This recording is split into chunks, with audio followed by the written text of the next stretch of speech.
Hello, this is Scott Herbst. I am founder and president of Six Flex Training and Consulting, and you are watching or listening to The Flex. This is a podcast where we have conversations with people who are expressing their leadership with the intention that it open access to you expressing yours. Today on our show, I'm really excited to introduce you to April Vian. She's the owner and CEO of Eastside ABA. They are an applied behavior analysis company. They provide clinic-based services in Redmond, Washington. You're also going to find out about a new initiative she's got going. But as usual, I am going to keep the introduction short so that you can hear as much of April's story from April. April, welcome. Thank you. I'm excited to be here. I'm excited to have you. I always start with the question, tell us a little bit about your story, and you can go back as far as you want. You could start with, I was born in a small town, but I think what's probably interesting to our listeners is how you got into the field, and then especially what led you to the point of founding Eastside ABA. So that's actually a fun story. So I got into the field initially because of my aunt, my dad's younger sister. She had an intellectual disability, epilepsy, cerebral palsy. So she never really intellectually got past the age of 5. And I grew up with her. She was one of my best friends. She was a bridesmaid in my wedding. She passed away about 6 years ago, but up until that time, the services that I provide now would have been available in the 60s. She would have had a much different quality of life. And so would my grandparents. She never got to the point where she could live independently. She was difficult to understand because she had a speech impediment. So I've always kind of worked with the special education population because I grew up with her. And about 6 years ago today, we moved to Seattle. Actually, today's my anniversary of living here, and I came out here to be a clinical director at Eastside ABA. It already existed, and my boss kind of paid for us to move out here. I found out there's a really big need for behavior analysts and behavior technicians in the greater Seattle area. And a year and a half after I got here, he sold me the company. He decided he wanted to retire, and I purchased it from him, and I've kind of grown it since then. It wasn't really something I anticipated. I love being in the field. I like working individually with families. The business end of it, the leadership end of it was really new. So that's something that I'm still kind of learning. Yeah, awesome. That's a great place to start with my next question, which is what have you learned? So many things. I think one of the biggest things that's been the most fun to learn, I have employees from 9 different countries. Really? So that's been really eye-opening. The what's considered socially acceptable, what's considered professional, how people communicate with their supervisors, with their coworkers, what's rude and what's not is so subjective. Yeah. When you're looking at it from a multicultural lens. And I think as a leader, that's one of the first things that I had to learn was how to meet my employees where they were and from where they came from without the expectation that they're going to adopt to what I think this is supposed to look like. So some are more comfortable coming to me than others. Yeah, that's interesting. Can we explore that a little bit? And by that, I mean, I'm curious I'm curious if you have any insights, and if not, that's fine, but let's talk about it a little bit as to what are you doing that you have such a diverse people from so many different backgrounds and cultures in your company or companies. How big is your company? There's only maybe 16 of us right now. Yeah, so it's not like you're a company. Yeah, it's not like we're huge. It's that's a pretty diverse company. It is, yeah. And I got really lucky. I think part of it is definitely where we're located because we're in Redmond, so it's just the east side of Seattle, and it's a really diverse population. Our clientele is just as diverse. We have clients from just as many different countries, and they're all kind of local. So it happened very organically, which I think is kind of even better. It wasn't something that was planned. And I think it's really helpful for the clients to see individuals who look like them, who talk like them, who share the same holidays in the clinic. And it's helpful for the parents as Yeah. well. I'm lucky I've been able to keep that many people. And I think part of that is because we have these open conversations about what makes us different, about what I can do to make sure that I'm acknowledging their beliefs and their customs and not coming from a place of like saviorism or tokenism, but really focusing on cultural humility, not just inclusivity. I think Yeah. sometimes the focus is on making sure they're at the table, but not really being humble, that my perspective is not necessarily the right one. It's one thing to be like, yes, other perspectives exist, but it doesn't matter if you're still secretly thinking yours is the only one that's correct. So Yeah. Now, are you having these and I love that this came up. I've got a real commitment. I've shared before on this podcast. I've got a commitment to having our field be more diverse. Um I I grew up in a pretty diverse neighborhood. Actually, I was a minority, in my neighborhood, um where I grew up, and then my first job out of college was in a very diverse company. Um that did tend to get whiter at the top, but still had diversity in the leadership ranks. Um, and then I found ABA, and I was so excited because I'm like, this can save the world. And then I went to my first ABA, the international conference in yeah, I think 1999, and was shocked by how not diverse the field was. That like, wow, we could save the world, but man, we're not reaching the world. no, Uh, no, we're not. so I love that you're creating a company and like making diversity real. You didn't necessarily say it that way. You talked about cultural humility. But it sounds like you've got a lot of diversity both in your clientele and your workforce. So I get excited when I hear that. So thank you. And what I heard you say was you've made a point to have conversations really focusing on culture humility. And so I want to pause and just unpack that term a little bit more than you did, in Yeah. case anyone listening isn't familiar. So can you say a little bit more about, or underline again, what you mean by cultural humility? Yeah. So for me, when I first, like you first got into the field, I was all gung ho about how many people this could help and was just very surprised at how few people it actually did. Yeah. And as a field, we've been pretty good about, we're okay with the children and the families and being culturally inclusive with them. There's not as much conversation about that when it comes to your employees and the people that you're supervising. And what I Yeah. was finding is that there was a lot of, even with the families that we serve, a lot of inclusivity where, like, yes, I have a diverse caseload and I understand this is their custom, but there was always this underlying belief that the way we do things is still right. We decide what is socially significant based on largely upper middle class white male children for our Yeah. normative data. So it doesn't, I have families from India, and for them, it makes a lot more sense to carry their children longer than what we do here, or to co-sleep, or to hand feed. And that's culturally normal for them. So getting Yeah. past that belief that ours is correct and we're going to accept yours because that's your little culture and that's cute, but not actually being humble about our own perspectives and letting them Yeah. have their culture without our judgment on that. So just to slow things down a little, how that could show up, correct me if I need correction. But like one way that could show up is I bring my, kind of westernized ideals into a family from India, and they're still sleeping with their children at 5 years old or 6 years old or whatever. And I might like just intuitively, or through the lens of my own bias, think, oh, we got to do something about that, Right. when from their perspective, like, no, this is normal. Yes. Yeah. And Okay. it's just like being aware of those, because the inclusivity without the humility leads to more of those bias, and it leads to us deciding this is what should be socially significant for that family without actually taking into account what socially significant means for them. And we Yes. risk kind of othering the children and putting them in a position within their family and their peers that they're even more different than they were to begin with because we're making them adhere to our social expectations instead of their cultural norms. Yeah. Awesome.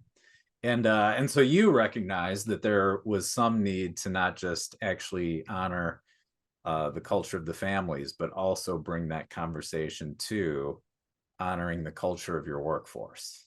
Yes.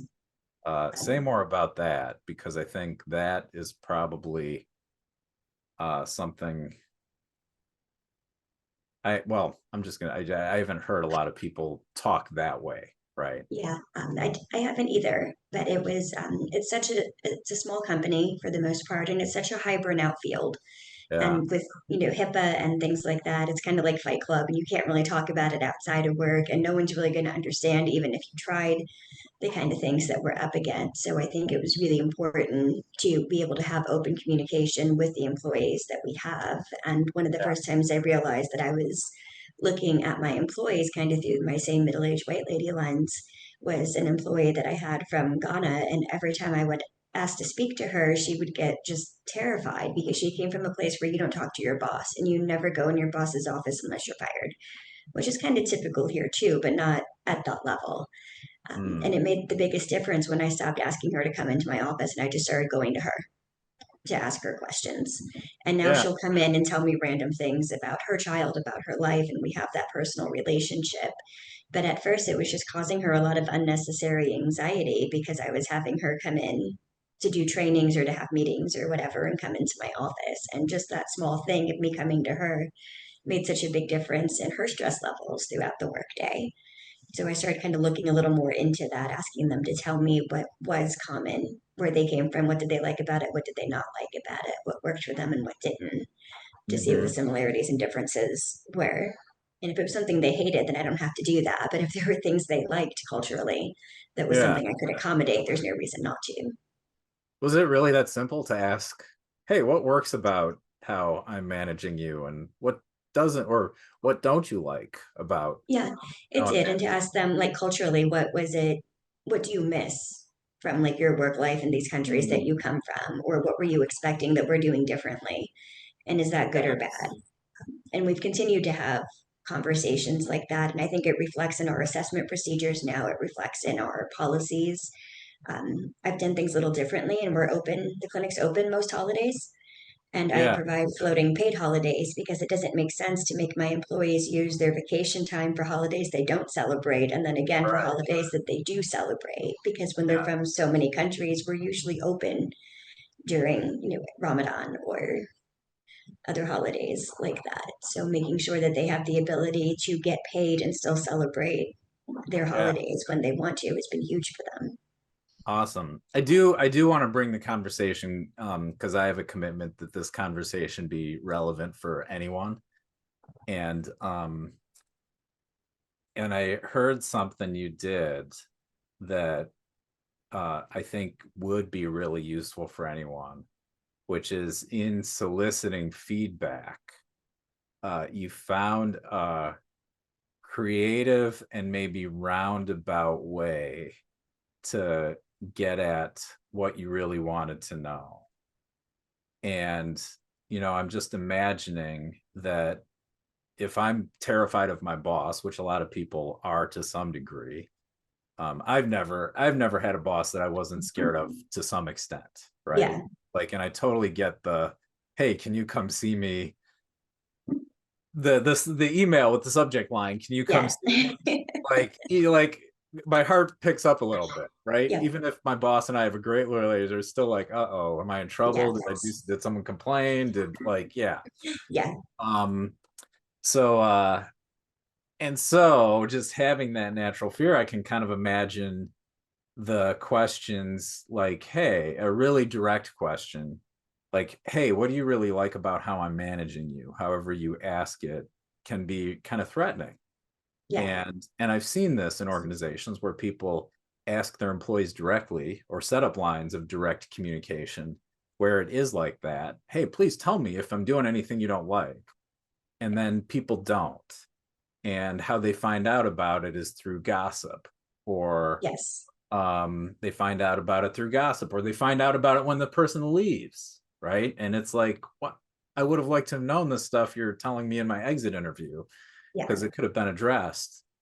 So what I love is that you asked, well, what do you miss about where you come from?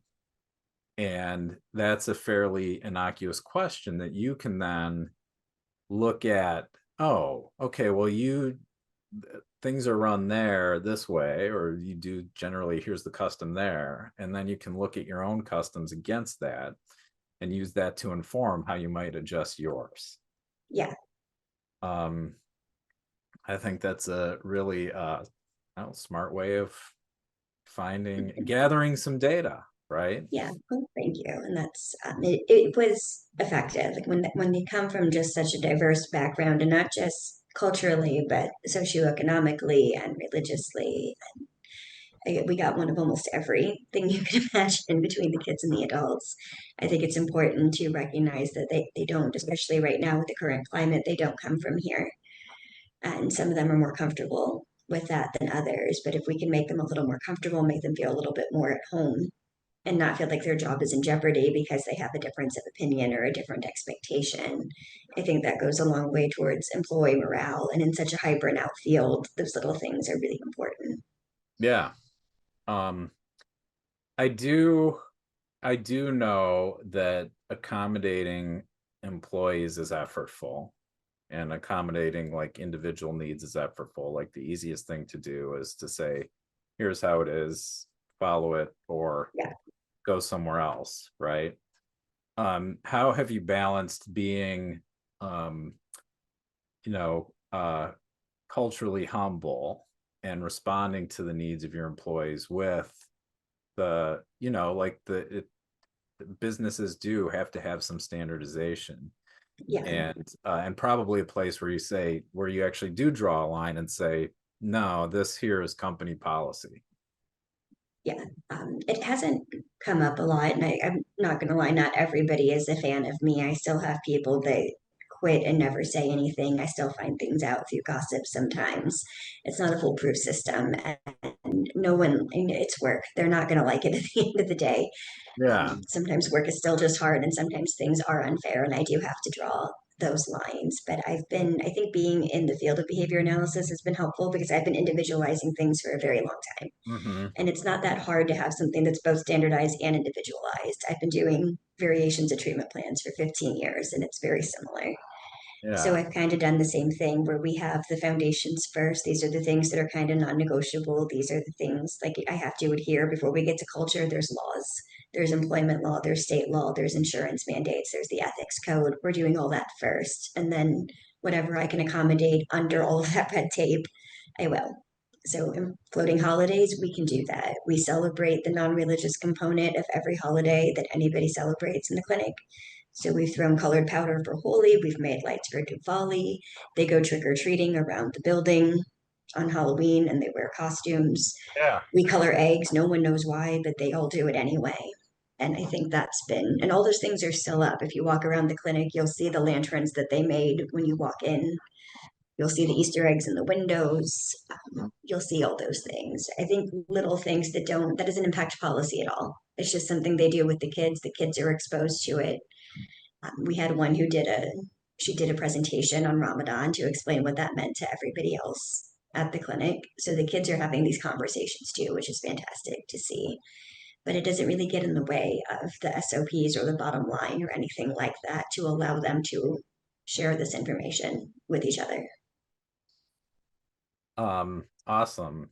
So to recap, it sounds like you've got hard lines around ethics, legality, et cetera, and then we'll work to really accommodate people outside of like, no, it has to be this way. Yeah, absolutely.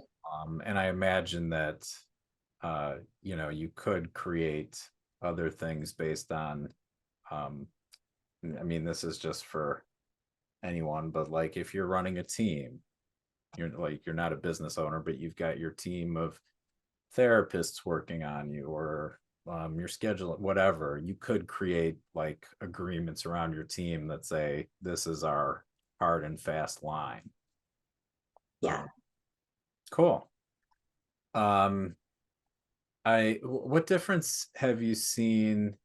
I also actually, let me pause that question, because one thing I heard you say is that you do accept a certain level of turnover just goes with running a business.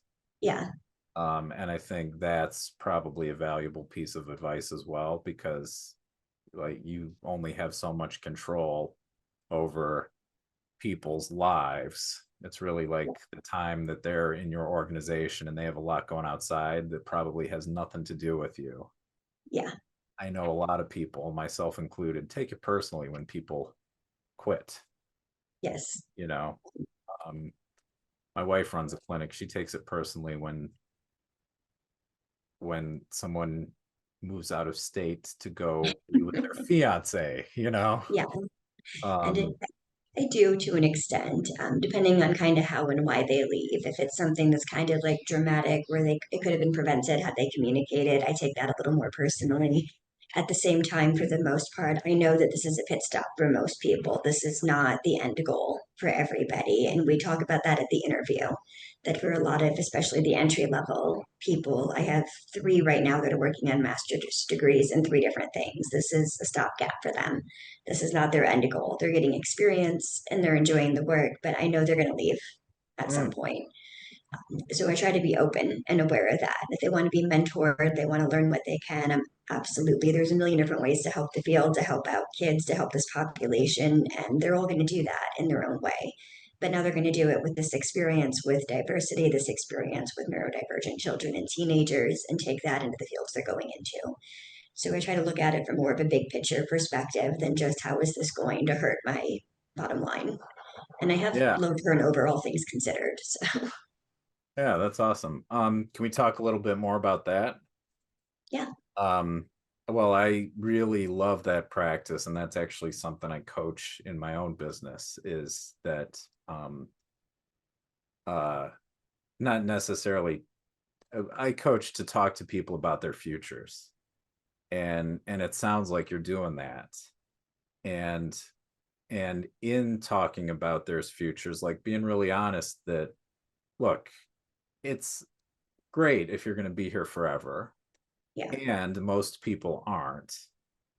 So let's use this time to have it not just be a contribution to the company, but also make a difference for you. Am I hearing yeah, that right? yeah. That's it. I try as much as possible to Yeah. make sure they're getting something out of their time with me, and it's not. They're going to be better employees if it's not just a job for them. If they feel like they're Yeah. getting something out of it and they feel like they're contributing something to a bigger cause. Yeah. Awesome. So both of those things I think are worth underlining is one, making it obvious that you're contributing to something beyond just, caretaking this child, right? Or caretaking this person. So you're making a difference. And also, like, how can being here make a difference for whatever's next for you? Yeah. Um, I love that. And I think probably I expect just intuitively that when you say you have low turnover, that has something to do with it. I think it does. And even the people that have moved on, they try to find ways to come back. I have one who wants to be a school psychologist, and I'm considering starting a nonprofit school at some point. He's more than willing to come help out and take Uh-huh. that as his role when he finishes his master's degree. So if they feel like they have the same kind of values and we're on the same trajectory, they will try to find ways to stay with the company. That's awesome. That's awesome. Anything else you want to share by way of things you've learned taking on this uncomfortable role, not just doing the work, but managing other people doing the work? I, I think the biggest thing I've learned is the need for vulnerability and transparency. And those are things that I found a lot of leaders are not okay with. There's this expectation that you have all the answers and that nothing ever gets to you. And I think my team has been more willing to share with me about what they wanted, what they missed, their own cultural norms, because I was able to acknowledge, like, one, I don't know what those things are. I'm a middle aged white lady, I'm from the Midwest, and I'm going to have internal bias, and they might not be intentional, I might not be aware, but those do exist. I can ask for feedback on my performance and how I'm leading them because I know what my limits are. I know that I talk too fast sometimes, I forget details. um, I'm a little chaotic and I meander around before I get to my point. And if you don't put it in an email, I'm never going to follow up with you. But I can tell them those things, and I get these things are frustrating about me. Is there anything else? And if you lead with like, these are the things I'm working on, do you have any other feedback? It takes a lot of that pressure off of, I have to tell my boss that they're bad at something, because no one's going to give you, you're how they pay their rent. They're not going to be honest with you if they think you're going to be retaliatory. So Hmm. knowing that you can be vulnerable and transparent, and then they're in turn able to be vulnerable with me. They can tell me if they make a mistake because they know I make mistakes, and I acknowledge those mistakes publicly. And then it doesn't turn into people trying to hide things and cover things up so that Yeah. I don't find out. If they're only doing the right thing to avoid getting in trouble, that's going to impact the company at some point. So Yeah. I really appreciate that. I know that um, people get really wonky around their expectations and their agreements, and I think our society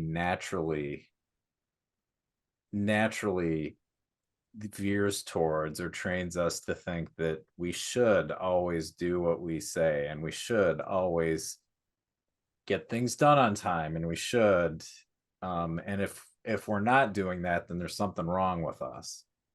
What I'm hearing and what you're sharing is a recognition that that's not going to happen, that no, it's not. just living life, you're gonna get things in late sometimes, you're gonna make mistakes, you're gonna misunderstand a communication, someone turn something in that someone wasn't expecting, they were expecting something else. Yeah, absolutely. And to give yourself and others grace when those things happen. It's very rarely intentional Yeah. that people are doing that. So Well, and it sounds like you give grace by modeling behavior of like really owning your mistakes. um I try. Yeah, it's uncomfortable at first because you feel like you're not supposed to. If you're everybody's boss, you're supposed to know all the things. But yeah.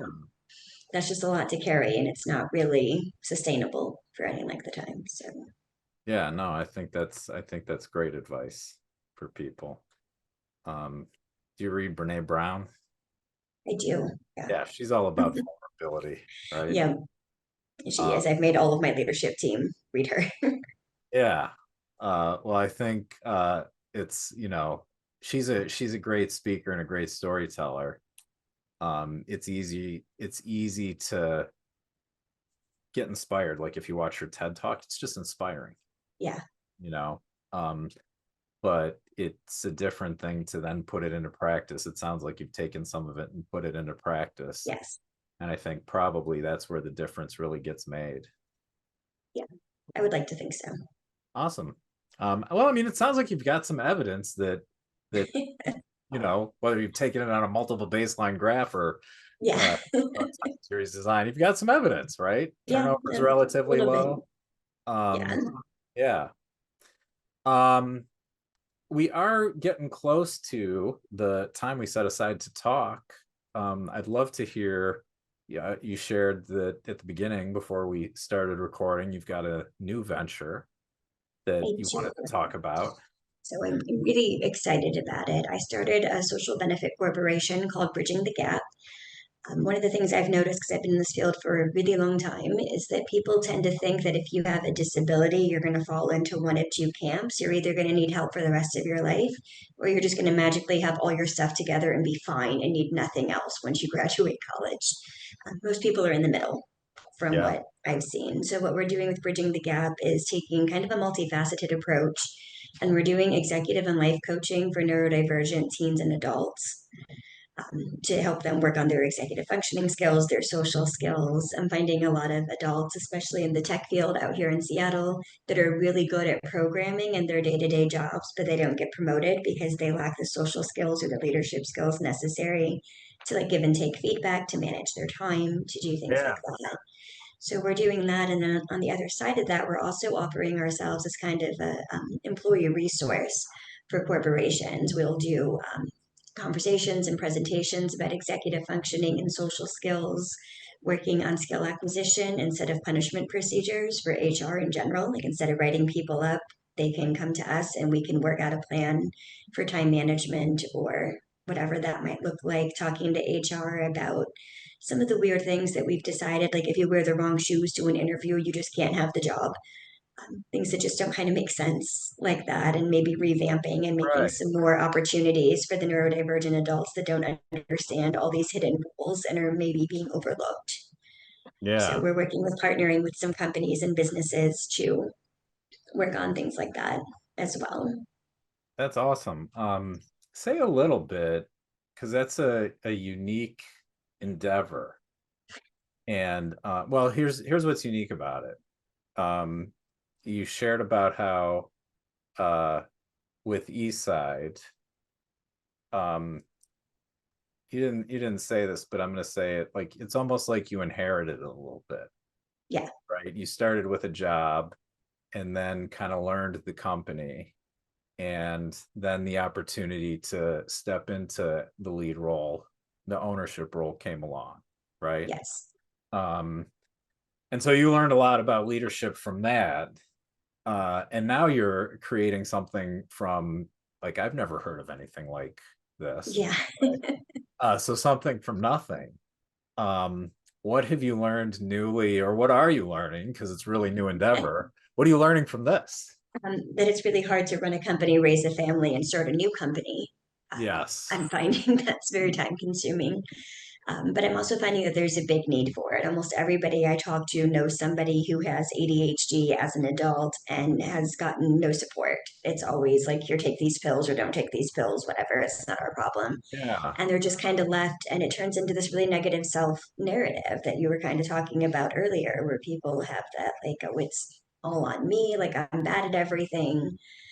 That kind of it cycles from there. If you feel like you're not good at anything, then you're not going to try to do anything to get out of it, and then you're going to feel like you're failing.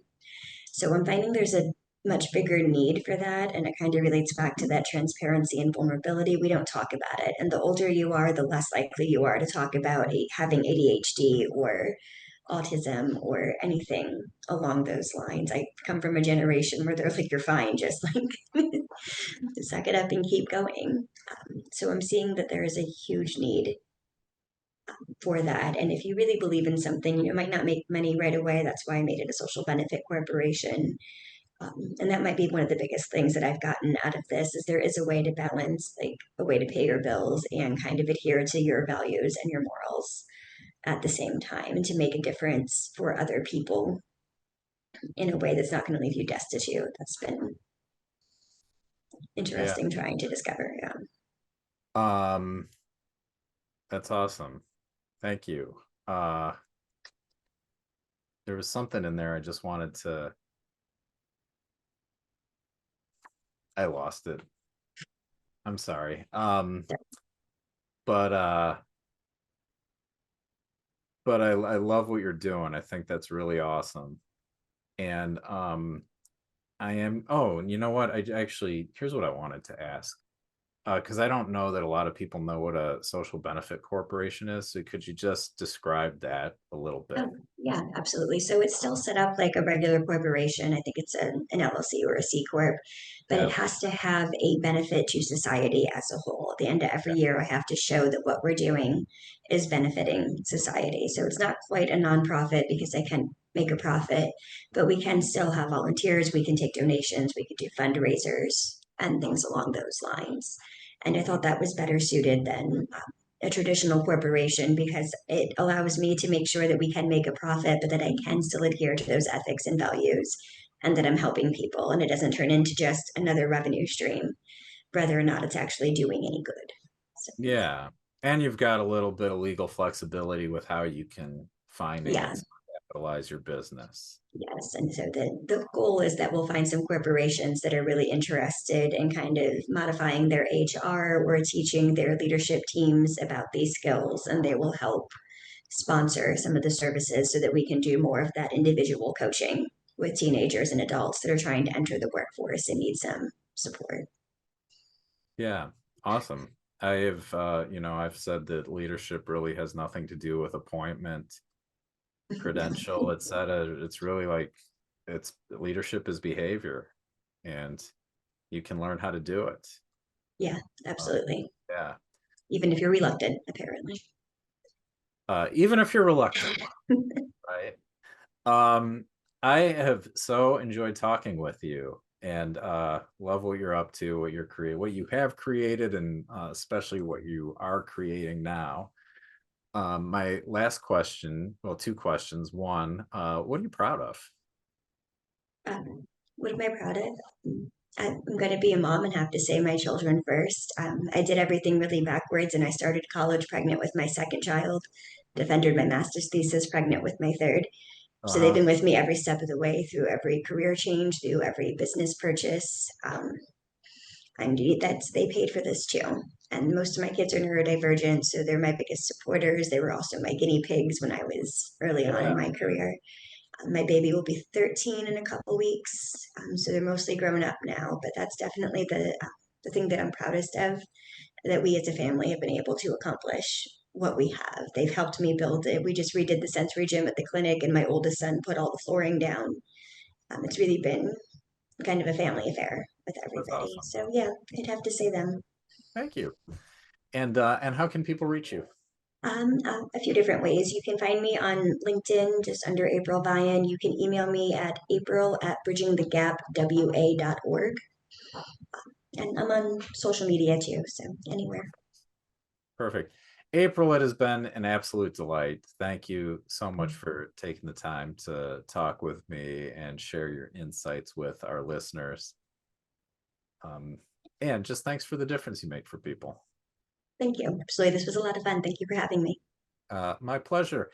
And this wraps up our latest episode of The Flex. Of course, like us, subscribe, etc. on whatever podcast channel you're following us on or watching this on. And we will see you at our next episode.